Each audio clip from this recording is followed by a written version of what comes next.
Malayo pa, pero malayo na. Hanggang saan kaya ako dadalhin ng pangarap ko? Yan yung tanong na palaging tumatakbo sa isip ko. Na marahil, ganun din sa isip mo.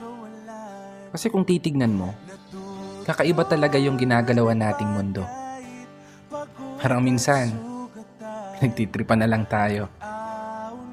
Paikot-ikot na lang yung sitwasyon na paulit-ulit kang natatalo. Oo, minsan, may araw na panalo ka, pero mas madalas pa rin yung nadedehado. May oras na gulong-gulo yung isip mo, may panahon naman na pumapabor sa gusto. Ganito siguro talaga yung ibig sabihin ng buhay.